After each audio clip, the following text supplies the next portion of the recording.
क्या आप चाहते हैं कि आपकी आर्थिक स्थिति पूरी तरह से बदल जाए?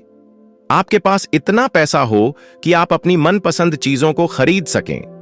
आपका पैसा आपके लिए काम करे, न कि आप हमेशा पैसे के पीछे भागते रहें। क्या आप चाहते हैं कि पैसा आपके पास आए और रुके, आपका पैसा लगातार बढ़ता रहे?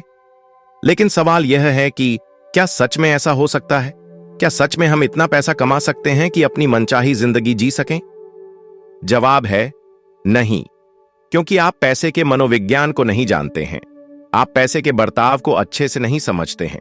इसलिए आपके पास पैसा आता तो है, मगर टिकता नहीं। एक बात साफ है कि आपके पास उतना ही पैसा आता है जितना पैसा आप संभाल सकते हैं।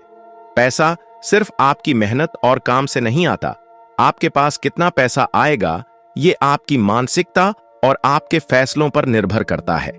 इसलिए पैसे के मनोविज्ञान को समझना और भी जरूरी हो जाता है। अगर आप पैसे की साइकोलॉजी को नहीं समझना चाहते हैं तो ये आपके ऊपर है।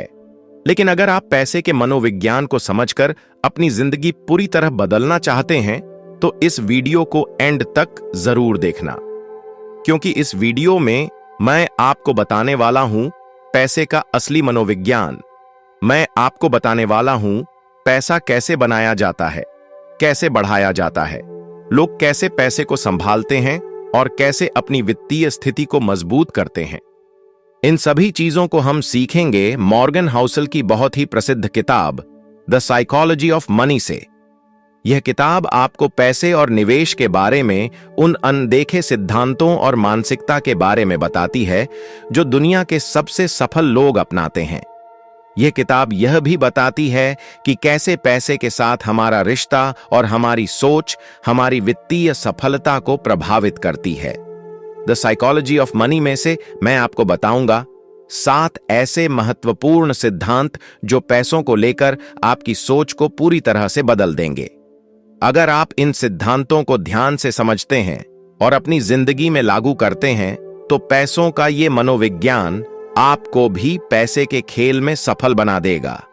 इस वीडियो के एंड में मैं आपको एक बोनस एडवाइस देने वाला हूं, तो उसे गलती से भी मिस मत करना। आइए साइकोलॉजी ऑफ मनी के 7 सिद्धांतों में से जानते हैं। पहला सिद्धांत जो है यू डोंट नो एवरीथिंग। आप सब कुछ नहीं जानते। क्या आप सोचते हैं कि आप सभी सवालों के जवाब जानते हैं या आपके पास हर समस्या का समाधान है? क्या आप समझते हैं कि आपका दृष्टिकोण हमेशा सही है? अगर हां, तो आपको इस तथ्य को स्वीकार करना होगा कि हम सभी सब कुछ नहीं जानते। हमारा ज्ञान सीमित होता है और यह हमारी सोच को भी प्रभावित करता है। मॉर्गन हाउसल इस पॉइंट को समझाते हुए कहते हैं कि जो कुछ हम जानते हैं वह अक्सर हमारी व्यक्तिगत अनुभवों और शिक्षा पर आधारित होता है, फिर वो किसी भी चीज के बारे में क्यों ना हो। पैसे के बारे में भी आप उतना ही जानते हैं जितना आपने अपने अनुभव या शिक्षा से सीखा है। हमारा दिमाग उन अनुभवों से प्रभावित होता है जिन्हें हम देखते हैं, सुनते हैं और महसूस करते हैं। लेकिन हर व्यक्ति का अनुभव अलग होता है और हर परिस्थिति में हर व्यक्ति की प्रतिक्रिया अलग हो सकती है। इसलिए अगर हम यह मानते हैं कि हम सब कुछ जानते हैं तो हम अपनी सीमाओं से बेखबर होते हैं। इस सिद्धांत का यही कहना है कि आप सब कुछ नहीं जानते। आप बस उतना ही जानते हैं जितना आपने अपने अनुभव या वातावरण से सीखा है। आपको और सीखने पर जोर देना चाहिए ताकि आप अपने ज्ञान में समय समय से बढ़ोतरी कर सकें और आपका ज्ञान ही आपको एक सफल जिंदगी की ओर ले जाएगा। आइए अब जानते हैं दूसरा सिद्धांत। नथिंग इज एज गुड और बैड एज इट सीम्स। कुछ भी जितना लगता है उतना अच्छा या बुरा नहीं होता। क्या आपने कभी किसी स्थिति को बहुत अच्छा या बहुत बुरा महसूस किया, लेकिन बाद में यह पता चला कि वह उतना भी अच्छा या बुरा नहीं था जितना आपने सोचा था? जीवन में चीजें हमेशा वैसी नहीं होती जैसी वे पहली नजर में लगती हैं। इस पॉइंट को हाउसल इस तरह से समझाते हैं कि हमारी मानसिकता और दृष्टिकोण किसी भी परिस्थिति को अधिकतम या न्यूनतम रूप में देखने में भूमिका निभाते हैं। हम अपनी भावनाओं, अनुभवों और सामाजिक दबावों के आधार पर चीजों को अधिक सकारात्मक या नकारात्मक रूप में देख सकते हैं। पैसों के मामले में जब आप किसी बड़े नुकसान का सामना करते हैं तो शुरुआत में आपको लगता है कि यह स्थिति बहुत खराब है, लेकिन समय के साथ आप महसूस करते हैं कि यह आपकी जिंदगी को एक नई दिशा दे सकता है। इसी तरह जब आप किसी महान अवसर का सामना करते हैं तो पहले आपको लगता है कि यह आपको जल्दी और बड़ी सफलता दिलाएगा, लेकिन धीरे धीरे आप महसूस करते हैं कि आपको सही दिशा में काम करने की आवश्यकता है। इस तरह हमारी भावनाओं और मानसिकता के आधार पर घटनाएं कभी उतनी खराब या उतनी अच्छी नहीं होती जैसी वे दिखती हैं। हाउज़ल का कहना है कि हमें अपनी सोच को समझना चाहिए और यह समझने की कोशिश करनी चाहिए कि हर घटना के पीछे कुछ और हो सकता है। यह मानसिकता हमें ज्यादा शांत और संतुलित बना सकती है, क्योंकि हम घटनाओं को अधिक निष्पक्ष रूप से देख पाएंगे। तीसरा सिद्धांत कहता है, how much is enough for you? आपके लिए कितना पर्याप्त है? क्या आपने कभी सोचा है कि आपके लिए कितना धन या पैसा पर्याप्त है? क्या आपको लगता है कि अधिक पैसा और संपत्ति हमेशा खुशी और संतोष लेकर आती है? मॉर्गन हाउसेल इस सवाल का जवाब देते हुए कहते हैं कि हर व्यक्ति के लिए यह तय करना बेहद जरूरी है कि कितना धन या पैसा पर्याप्त है, क्योंकि अगर हम अपनी जिंदगी में यह नहीं समझते कि हमारे लिए कितना सही है, तो हम हमेशा और अधिक की तलाश में रहते हैं। इसका मतलब यह नहीं है कि हमें पैसे या संपत्ति से परहेज करना चाहिए, बल्कि इसका मतलब यह है कि हमें यह समझना चाहिए कि हमारा जीवन संतुलित होने के लिए कितनी संपत्ति या आराम की आवश्यकता है। हमारे पास जितनी ज्यादा संपत्ति होती है, उतनी ज्यादा जिम्मेदारियां भी होती हैं। यह जिम्मेदारियां मानसिक तनाव और चिंता का कारण बन सकती हैं। इसके विपरीत, अगर हम सिर्फ अपनी मूलभूत जरूरतों को पूरा करने पर ध्यान केंद्रित करते हैं और अपने जीवन में संतुलन बनाए रखते हैं, तो हम कहीं अधिक संतुष्ट हो सकते हैं। चौथा सिद्धांत, जो मेरे हिसाब से बहुत ही इंपॉर्टेंट है, और वो है understand the power of compounding. Compounding की ताकत समझें। क्या आप जानते हैं कि कंपाउंडिंग वह शक्तिशाली उपकरण है जो एक छोटे निवेश को समय के साथ विशाल बना सकता है? जब आप पैसे को समय के साथ बढ़ने देते हैं, तो वह अपने आप एक बड़ी रकम में बदल जाता है। यह वही शक्ति है जो किसी भी निवेश के लिए सबसे अधिक प्रभावी हो सकती है। मॉर्गन हाउसेल इसे इस तरह समझाते हैं, कॉम्पाउंडिंग का प्रभाव तभी दिखता है जब आप समय के साथ पैसे को काम करने का अवसर देते हैं। उदाहरण के लिए, यदि आप आज 1000 रुपये निवेश करते हैं, तो यह पहले कुछ सालों में धीरे धीरे बढ़ेगा, लेकिन जैसे जैसे समय बढ़ेगा, यह और भी तेजी से बढ़ेगा और अंततः एक बड़ी राशि बन जाएगी। यह जादू समय की शक्ति से आता है, इसलिए जितना जल्दी आप शुरू करेंगे, उतना बेहतर परिणाम मिलेगा। कंपाउंडिंग का प्रभाव दीर्घकालिक निवेश में सबसे ज्यादा देखा जा सकता है। अगर आप अपना पैसा समय के साथ बढ़ने देंगे, तो वह एक दिन एक बड़ा भाग्य बन जाएगा। अब जानते हैं पांचवा सिद्धांत, getting rich versus staying rich. अमीर बनना और अमीर बने रहना। क्या आप सिर्फ अमीर बनना चाहते हैं या आप अमीर बने रहना भी चाहते हैं? बहुत से लोग जीवन में एक निश्चित टाइम पर अमीर बनने के बाद पैसे को खो देते हैं, क्योंकि वे पैसे कमाने और उसे बचाने के बीच का अंतर नहीं समझ पाते।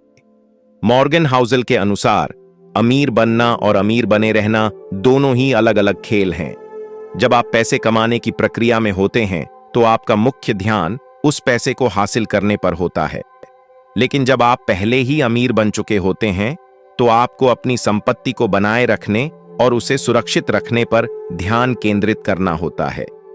यहां एक इंपॉर्टेंट पॉइंट है, पैसे को बनाए रखने के लिए जोखिम को नियंत्रित करना जरूरी होता है। कई लोग यह मानते हैं कि बड़े जोखिम उठाने से ज्यादा पैसा मिल सकता है, लेकिन कभी-कभी यही जोखिम उनकी संपत्ति को खत्म कर देता है।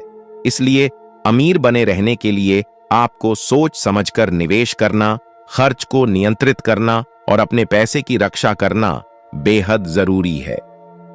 अब बढ़ते हैं छठे सिद्धांत की ओर, जो है लॉ ऑफ लार्ज नंबर्स, बड़े नंबरों का नियम। क्या आप जानते हैं कि जीवन के बड़े फैसले हमेशा बड़े आंकड़ों पर आधारित होते हैं? बड़े नंबरों का नियम हमें यह सिखाता है कि जब आप बड़े पैमाने पर काम करते हैं तो छोटे बदलावों का असर भी बहुत बड़ा हो सकता है। इसे सिंपल तरीके से समझाता हूं। इस सिद्धांत के अनुसार अगर आप किसी चीज को बार बार करते हैं या बड़ी संख्या में करते हैं तो उस चीज में सफल होने की संभावना उतनी ही बढ़ जाएगी। मॉर्गन हाउसेल इसे इस तरह से समझाते हैं कि जब आप बड़े पैमाने पर निवेश करते हैं तो यह आपके पोर्टफोलियो को ज्यादा स्टेबल बना सकता है। यह आपको समझने में मदद करता है कि जीवन के बड़े फैसले एक बड़े डेटा सेट पर आधारित होते हैं। आपके निर्णय हमेशा छोटे पैमाने पर नहीं होने चाहिए, क्योंकि बड़े आंकड़ों के आधार पर लिए गए निर्णय ज्यादा स्थिर और प्रभावी होते हैं। अब सबसे आखिरी और सबसे प्रभावी सिद्धांत, बी टाइम रिच, समय से समृद्ध होना। क्या आपने कभी सोचा है कि आपका सबसे मूल्यवान संसाधन क्या है? क्या यह पैसा है या फिर आपका समय?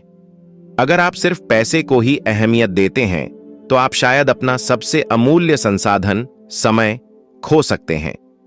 मॉर्गन हाउसेल का कहना है कि अगर आप अपने समय को सही तरीके से उपयोग करते हैं तो आप अपनी जिंदगी को एक नई दिशा दे सकते हैं। यह सिद्धांत बताता है कि आपका समय आपके पैसे से भी ज्यादा मूल्यवान है। जीवन में एक स्तर पर पहुंचने के बाद आपको समय की आजादी होनी चाहिए। नहीं तो क्या मतलब आपकी करोड़ों की संपत्ति की, जो आपको आराम से बैठकर किसी सुंदर नजारे का आनंद लेने का समय ना दे। समय का सही उपयोग करके आप अपनी मानसिक शांति, व्यक्तिगत विकास और रिश्तों में सुधार ला सकते हैं। जब आप समय से समृद्ध होते हैं तो आप पैसे से ज्यादा चीजें पा सकते हैं। इससे न सिर्फ आपका जीवन संतुलित होता है, बल्कि आपकी खुशियों और संतुष्टि का स्तर भी बढ़ता है। इसीलिए एक समय पर समय ही आपकी सबसे बड़ी संपत्ति होनी चाहिए। बोनस एडवाइस के रूप में मैं आपको बताने वाला हूं 8वां सिद्धांत, लग्जरी इज नॉर्मल। क्या आप समझते हैं कि लग्जरी सिर्फ कुछ चुनिंदा लोगों के लिए है? अगर हां, तो मॉर्गन हाउसेल इसे चुनौती देते हैं। उनका मानना है कि विलासिता यानी लग्जरी एक ऐसी भावना हो सकती है जो सामान्य रूप से हर व्यक्ति के जीवन में हो सकती है। लग्जरी का असली मतलब सिर्फ महंगी चीजों से नहीं है, बल्कि यह उस आराम और शांति से जुड़ी होती है जो हमें जीवन में संतुष्टि देती है। लग्जरी का असली उद्देश्य केवल भौतिक वस्तुएं नहीं होती, बल्कि यह उस मानसिक स्थिति को दर्शाती है जिसमें आप जीवन के छोटे छोटे सुखों का आनंद ले सकते हैं। इसलिए अगर आप अपनी जिंदगी में संतुलन और खुशी चाहते हैं तो आपको यह समझना होगा कि लग्जरी केवल पैसों से नहीं, बल्कि मानसिक शांति और संतोष से जुड़ी होती है। साइकोलॉजी ऑफ मनी हमें यह सिखाती है कि पैसे के बारे में हमारी मानसिकता कितनी महत्वपूर्ण होती है। अगर हम इन सिद्धांतों को अपने जीवन में अपनाते हैं तो हम सिर्फ संपत्ति कमाने में ही नहीं, बल्कि उसे बनाए रखने में भी सफल हो सकते हैं। साइकोलॉजी ऑफ मनी, इस बुक को और गहराई से समझने के लिए आपको यह बुक जरूर पढ़नी चाहिए। अगर आप इस बुक को परचेस करना चाहते हैं तो बुक का लिंक वीडियो के डिस्क्रिप्शन में है। पैसे के बिहेवियर को और गहराई से समझने के लिए इस वीडियो को जरूर देखें। ऐसे ही और वीडियोस देखने के लिए हमारे चैनल स्मार्ट बुक्स को सब्सक्राइब करें। धन्यवाद।